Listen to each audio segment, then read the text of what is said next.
नया प्रश्न पढ़ेंगे। नवो प्रश्न भणीए। नवो प्रश्न जे छे मिथाइल कीटोन संयोजनोनु हेलोफॉर्म प्रक्रिया द्वारा ऑक्सीडेशन। मिथाइल कीटोन संयोजनो, मिथाइल कीटोन नो अर्थ आपणे एवो करवानो के समूह जे खरो ए कीटोन समूह होय। आ CO छे ए कीटोन छे, पण एमां तमे जोई शको छो के एक बाजू मिथाइल समूह जोड़ायेलो छे। आ रीतनो जे पदार्थ होय, संयोजन होय एना मिथाइल कीटोन कहेवाय। ओके, आ बाजू पण क्रिया बधा समूहो होय, मिथाइल, इथाइल, प्रोपाइल बधा अलग अलग समूह होय आ बाजू। पण मिथाइल कीटोन शब्द स्पेशल केस में आपणे ध्यान राखवानुं के एक बाजू मिथाइल होय पछी कीटोन होय, अहींया बीजा कोई समूहो जोड़ायेला जोवा मळशे। एनी आपणे प्रक्रिया करीए। एनी प्रक्रिया करीए NaOX साथे NaOX जेने कहेवाय सोडियम हाइपो हेलाइट। શું નામ છે આનું? સોડિયમ હાઇપોહેલાઇટ।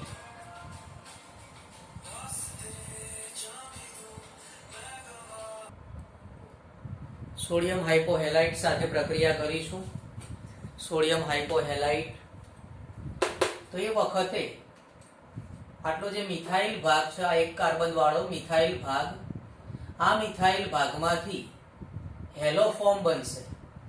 હેલોફોર્મ એટલે કે આ પ્રકારનું સંયોજન હોય CHX3 જેને આપણે હેલોફોર્મ કહીએ છીએ।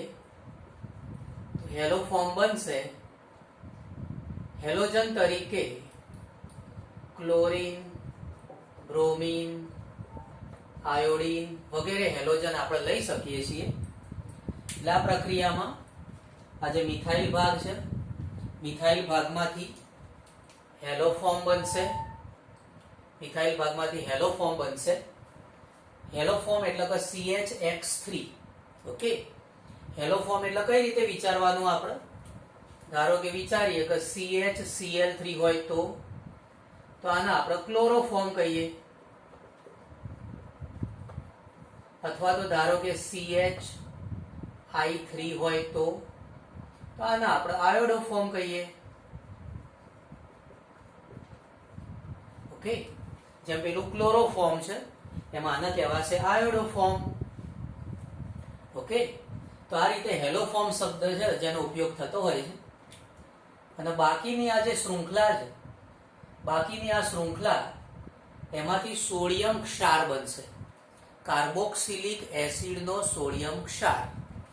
એટલે આ જે R લખેલો છે, R લખીશું, પછી CO આવશે, જોડે ONA જોડાશે, આને કહેવાય કાર્બોક્સિલિક એસિડ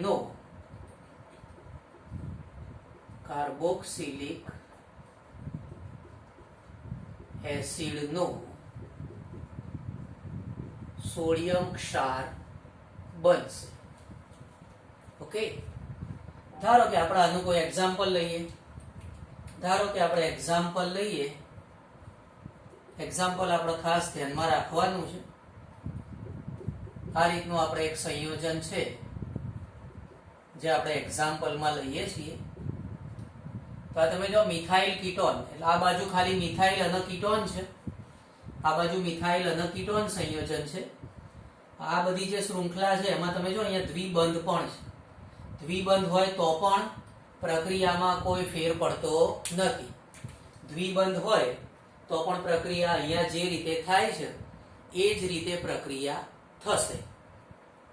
આ સંયોજનનું નામ કરીએ તો આ સંયોજનના નામમાં તમે જોઈ શકો છો કેટલા કાર્બન છે, તો 2 3 4 ને 5 કાર્બન છે।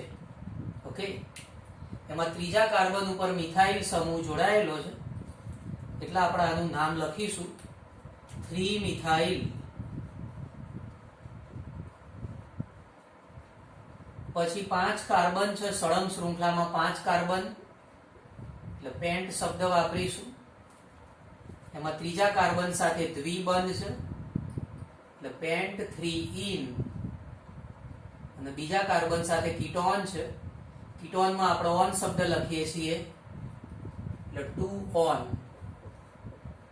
તો આ રીતનો આપણે એક પદાર્થ લીધેલો છે. નામ કઈ રીતે કર્યું? ત્રીજા કાર્બન સાથે મિથાઇલ એટલે 3 મિથાઇલ. ટોટલ શૃંખલામાં 5 કાર્બન છે, શૃંખલામાં 5 કાર્બન એટલે પેન્ટ. ત્રીજા કાર્બન સાથે દ્વિબંધ એટલે 3 ઇન. બીજા કાર્બન સાથે કીટોન, કીટોન એટલે ઓન શબ્દ લખીશું 2 ઓન. આની સાથે પ્રક્રિયા કરીએ. આની સાથે પ્રક્રિયા કરીશું NaOCl ની પ્રક્રિયા કરીએ. NaOCl જેને કહેવાય સોડિયમ હાઇપોક્લોરાઇટ. સોડિયમ હાઇપોક્લોરાઇટ. આ જે સમીકરણ છે બેલેન્સ કરેલું નથી. પાઠ્યપુસ્તકમાં જે સમીકરણ આપેલું છે બેલેન્સ કરેલું નથી. બરાબર. નિપજ કઈ રીતે બનાવીશું? તો આ કાર્બન જે ખરો મિથાઇલ સમૂહનો કાર્બન, એને હેલોજન સાથે જોડી દેવાનો. મિથાઇલ સમૂહનો કાર્બન હેલોજન સાથે જોડાશે એટલે CHCl3 બનશે, જેને કહેવાય ક્લોરોફોર્મ. બીજી નિપજ શું બનાવીશું? તો આ જે કીટોન સમૂહ છે એ કીટોન સમૂહ સાથે ONA જોડી દઈશું. આ કીટોન સમૂહ સાથે ONA જોડી દઈશું. તો એ વખતે નિપજ બનશે આ રીતે. નિપજ બનશે CH3 CH, પછી ડબલ બોન્ડ, પછી કાર્બન CH3. તમે જોઈ શકો છો એનું એ જ લખ્યું છે. જો આ CH3 લખ્યું, પછી આ CH, તો આ CH લખ્યું, પછી ડબલ બોન્ડ, પછી કાર્બન અને CH3. આટલું એમને એમ લખવાનું. અને આ જે CO છે, CO એની સાથે ONA જોડી દઈશું. CO સાથે ONA જોડી દઈએ. અહીંયા CO જે ખરું એની સાથે આપણે ONA જોડી દઈશું. તો આ સોડિયમ ક્ષાર બની ગયો, કાર્બોક્સિલિક એસિડનો સોડિયમ ક્ષાર. અને બાજુમાં શું બન્યું? ક્લોરોફોર્મ બની ગયું. તો ક્લોરોફોર્મ અથવા બ્રોમોફોર્મ અથવા આયોડોફોર્મ એ ટાઈપના પદાર્થો બનતા હોય છે. ક્લોરોફોર્મ, બ્રોમોફોર્મ અને આયોડોફોર્મ. તો આ પ્રકારના પદાર્થો બનશે. અને એનો ઉપયોગ શેના માટે થાય છે? આ જે કીટોન સમૂહ છે, કીટોન સમૂહ CH3CO, એની હાજરી ચેક કરવી હોય, અથવા તો આ રીતે આલ્કોહોલ હોય એની જો હાજરી ચેક કરવી હોય તો આની પરખ કરવા માટે આ કસોટી થતી હોય છે. એમાં મોટા ભાગે આયોડીન વપરાતું હોય છે. મોટા ભાગે આયોડીન વપરાતું હોય તો એના આપણે આયોડોફોર્મ કસોટી કહીશું.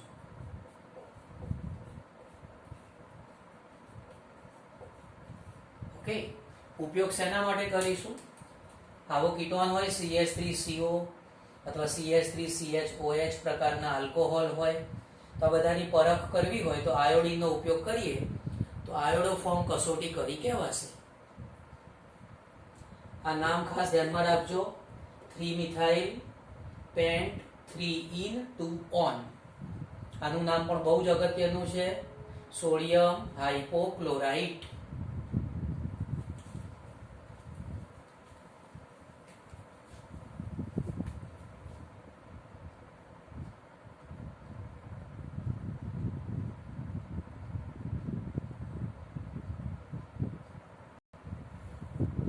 नया प्रश्न पढ़ेंगे. नवो आपणो प्रश्न है आल्फा हाइड्रोजन ने कारणे थती प्रक्रियाओ. आल्फा हाइड्रोजन कोने कहेवाय तमने खबर ज छे. क्रियाशील समूह साथे जे कार्बन जोड़ायो होय एने आल्फा कार्बन कहेवाय. दाखला तरीके इथेनॉल छे, इथेनॉल. तो जे इथेनॉल छे एमां क्रियाशील समूह है CHO, एनो पड़ोसी कार्बन है एने अल्फा कार्बन कहेवाय. ओके. आ क्रियाशील समूह एनो जे एनी साथे जोड़ायेलो आ जे कार्बन है ए अल्फा कार्बन कहेवाशे. એટલે જ્યારે આલ્ફા કાર્બન ઉપર હાઇડ્રોજન હોય, આલ્ફા કાર્બન ઉપર હાઇડ્રોજન હોય એના આલ્ફા હાઇડ્રોજન કહેવાય. અને આવા આલ્ફા હાઇડ્રોજન ધરાવતા જે પદાર્થો છે એની સાથેની પ્રક્રિયા છે જેને આપણે કહીએ છીએ આલ્ડોલ સંઘનન. પાણી ભરવાની ડોલ આવે ને, એ ધારો કે આપણે કોઈને કહીએ કે ભાઈ ડોલ મને આપ, તો આપણે શું કહીએ? આલ્ડોલ. ખ્યાલ આવ્યો? તો આલ્ડોલ સંઘનન છે. ઓકે, તો આ પ્રક્રિયા જે ખરી એમાં ઇથેનોલની પ્રક્રિયા ધારો કે ઇથેનોલ સાથે કરીએ, મંદ આલ્કલીની હાજરીમાં પ્રક્રિયા કરીશું. આલ્કલી એટલે બેઝ કહેવાય. તો મંદ દ્રાવણ લઈશું, જેમ કે આપણે NaOH નું મંદ દ્રાવણ લીધું. તો આ જે આલ્ડીહાઇડ આપણે પસંદ કરેલો છે ઇથેનોલ, એ ઇથેનોલમાં અહીંયા તમે જોઈ શકો છો કે આ ક્રિયાશીલ સમૂહ છે, આ આલ્ફા કાર્બન છે. આ જે ઓક્સિજન છે એના આપણે સરળતા ખાતર આ રીતે દર્શાવીશું. ઓકે, તો આ બંને ઇથેનોલ જ છે, આ બંને ઇથેનોલ જ છે, પણ તમે સમજી શકો એ રીતે મેં દર્શાવ્યું છે. બરાબર? ઇથેનોલ પ્રક્રિયા કઈ રીતે થશે ધ્યાન આપજો. તો આલ્ફા કાર્બન ઉપરથી આ જે હાઇડ્રોજન છે, આલ્ફા હાઇડ્રોજન, એ આલ્ફા હાઇડ્રોજન અહીંયા ઓક્સિજન સાથે જોડાશે. અહીંયાથી આપણે એક H ઓછો કરવાનો, જેના O સાથે જોડવાનું. એક H અહીંયાથી ઓછો કરી આ ઓક્સિજન સાથે જોડીશું તો નિપજ કઈ રીતે બનશે ધ્યાન આપજો ખાસ. તો આ CH3 લખીશું, પછી એના બાજુમાં CH લખીશું.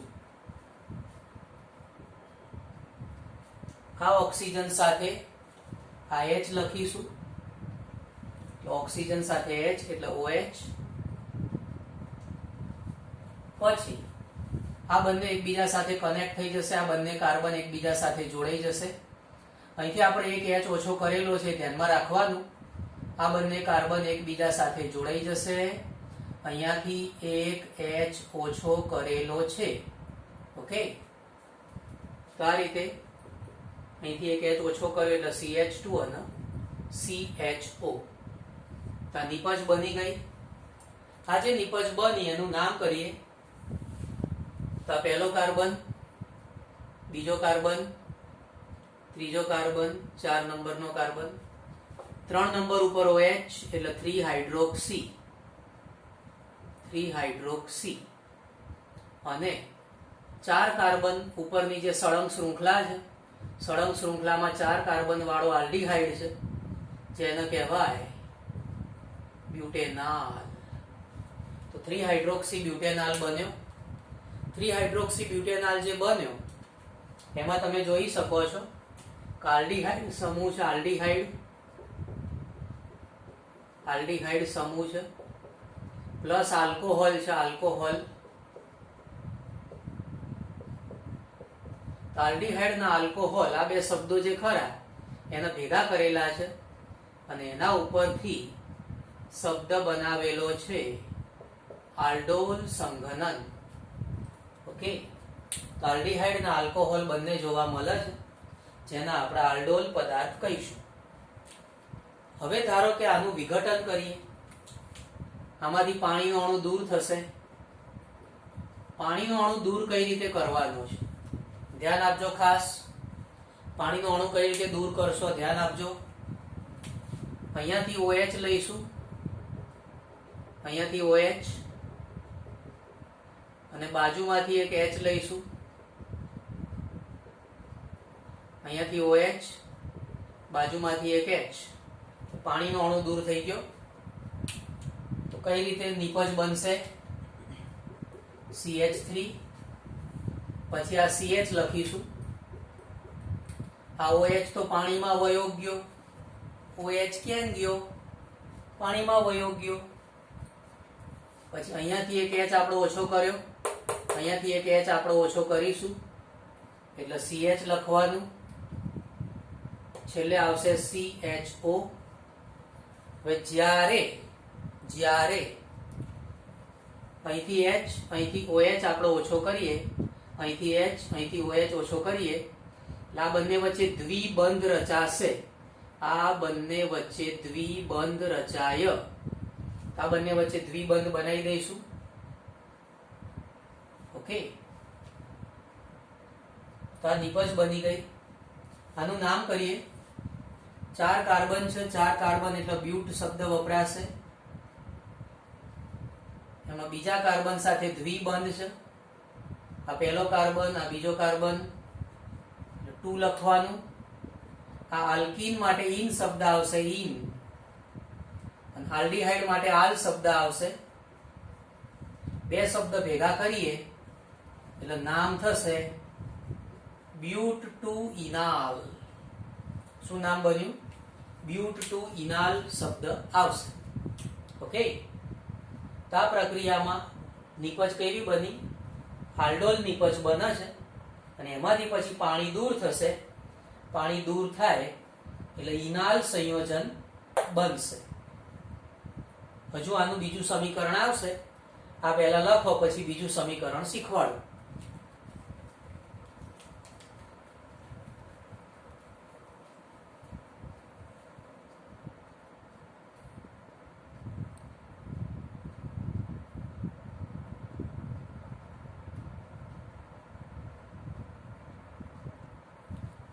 કીટોન સાથે પ્રક્રિયા કરીએ. કીટોન સાથે પ્રક્રિયા કરીએ.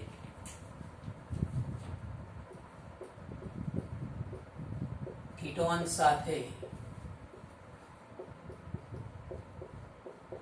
આલ્ડોલ સંઘનન.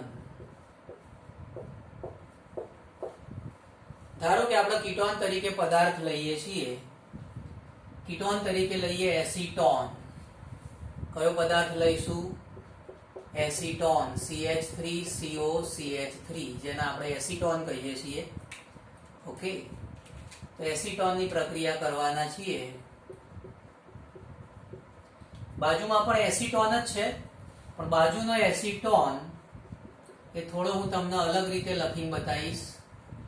આ રીતે એસીટોન લખીશું. આ પણ એસીટોન જ છે, પણ તમે સમજી શકો એ રીતે મેં લખેલું છે. ઓકે, તો આ એસીટોન, આ પણ એસીટોન છે. હવે પ્રક્રિયામાં શું થશે? તો આ ક્રિયાશીલ સમૂહ છે. એ ક્રિયાશીલ સમૂહ, એનો પડોશી carbon alpha carbon. Alpha carbon ઉપરથી એક હાઇડ્રોજન આપણા ઓક્સિજન સાથે જોડીશું. આ ક્રિયાશીલ સમૂહ, એનો પડોશી કાર્બન આલ્ફા કાર્બન કહેવાય. આલ્ફા કાર્બન ઉપરથી એક હાઇડ્રોજન એના આપણા ઓક્સિજન સાથે જોડવાના છીએ. તો કઈ રીતે નિપજ બનશે? અહીંયા આપણે મંદ આલ્કલીનો ઉપયોગ કરીએ છીએ.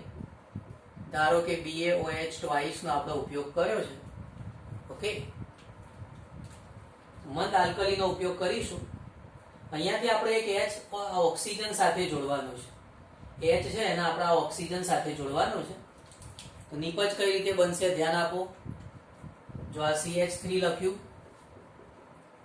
પછી આ કાર્બન, કાર્બન ઉપર CH3, કાર્બન એના ઉપર CH3, ત્યારબાદ આ ઓક્સિજન સાથે અહીંયાથી એક H આપણે જોડવાનો. O સાથે અહીંયાથી એક H આપણે કનેક્ટ કરીશું. તો અહીંયા લખાશે OH. ત્યારબાદ આ બંને કાર્બન આપણે કનેક્ટ કરવાના છે. આ બંને કાર્બન આપણે કનેક્ટ કરીશું. ધ્યાન રાખવાનું, અહીંથી એક H આપણે ઓછો કરેલો છે. આ બંને કાર્બન આપણે જોડવાના છે. અહીંથી આપણે એક H ઓછો કરેલો છે. અહીંયાથી આપણે એક H ઓછો કરેલો હોય એટલે CH2 લખવાનું. પછી આવશે CO અને પછી આવશે CH3. તો આ રીતે આપણને નિપજ મળે છે. આવી જે નિપજ બનતી હોય એનું એક સામાન્ય નામ પણ છે. આ ક્રિયાશીલ સમૂહ, એનો પડોશી કાર્બન, જેને આપણે આલ્ફા કાર્બન કહીશું. આ આલ્ફા કાર્બન છે અને આ બીટા કાર્બન છે. આલ્ફાના બાજુવાળો છે એ બીટા કાર્બન છે. બીટા કાર્બન ઉપર તમે જોઈ શકો છો OH જોડાયેલું છે. આનું એક સામાન્ય નામ છે બીટા હાઇડ્રોક્સી. અને આ કીટોન સંયોજન છે. કીટોન સંયોજન તમે જોઈ શકો છો, કીટોન છે. આને બીટા હાઇડ્રોક્સી કીટોન પણ કહેવાય છે. જનરલ નામ છે, એક સામાન્ય નામ છે. ઓકે, આનું આપણે આયુપીએસી નામ કરીએ. આયુપીએસી નામ વખતે આ પહેલો કાર્બન, આયુપીએસી નામ વખતે આ પહેલો કાર્બન, બીજો કાર્બન, 3 નંબર, 4 નંબર અને 5. 4 નંબરનો કાર્બન એના ઉપર OH જોડાયેલું છે. 4 નંબરના કાર્બન ઉપર OH એટલે 4 હાઇડ્રોક્સી. પછી 4 નંબર કાર્બન ઉપર મિથાઇલ એટલે 4 મિથાઇલ. પછી 5 કાર્બન એટલે પેન્ટેન. એમાં બીજા કાર્બન સાથે કીટોન છે એટલે પેન્ટેન 2-on. બીજા કાર્બન સાથે આ કીટોન સમૂહ છે એટલે પેન્ટેન 2-on લખીશું. કઈ રીતે નામ કર્યું? તો આ કીટોન બાજુથી ગણતરી શરૂ કરવાની. કીટોન બાજુથી ગણતરી શરૂ કરી. એમાં 4 નંબરના કાર્બન ઉપર OH એટલે 4 હાઇડ્રોક્સી. પછી 4 નંબરના કાર્બન ઉપર મિથાઇલ એટલે 4 મિથાઇલ. પછી સળંગ શૃંખલામાં 5 કાર્બન, સળંગ શૃંખલામાં 5 કાર્બન એટલે પેન્ટેન. એમાં બીજા કાર્બન સાથે કીટોન છે એટલે પેન્ટેન 2-on. બીજા કાર્બન સાથે કીટોન છે એટલે પેન્ટેન 2-on લખાશે. ઓકે, તો આ સંયોજન જે બન્યું એમાં તમે જોઈ શકો છો કીટોન પણ છે. કયા કયા સમૂહો છે આમાં? કીટોન અને આલ્કોહોલ પણ છે. એટલે આને કીટોલ પણ કહેવાય છે. કીટોલ કયું સંયોજન કહેવાશે? કીટોલ સંયોજન કહેવાશે. હવે આમાંથી પાણી દૂર કરીએ. આમાંથી પાણી દૂર કરીએ. પ્રક્રિયા મિશ્રણ જે ખરું ગરમ કરીશું, પાણી દૂર થશે. પાણી કઈ રીતે દૂર કરવાનું છે ધ્યાન આપજો ખાસ. અહીંયાથી OH લઈશું, આ બાજુથી OH અને આ બાજુથી H લઈશું. અહીંયાથી OH લઈશું, બાજુમાંથી H લઈશું. ઓકે, એટલે પાણી દૂર થઈ ગયું. નીપજ કઈ રીતે આવશે? તો નીપજમાં પહેલા CH3 લખીએ. તો CH3 લખ્યું. પછી આ કાર્બન અને CH3 લખીશું. કાર્બન અને CH3 લખ્યું. પછી આ OH તો પાણીમાં વયો ગયો. આ OH ક્યાં ગયો? OH ક્યાં ગયો? OH પાણીમાં વયો ગયો. અહીંયાથી એક H પણ પાણીમાં વયો ગયો. અહીંથી એક H ઓછો કરવાનો. એક H ઓછો કરો એટલે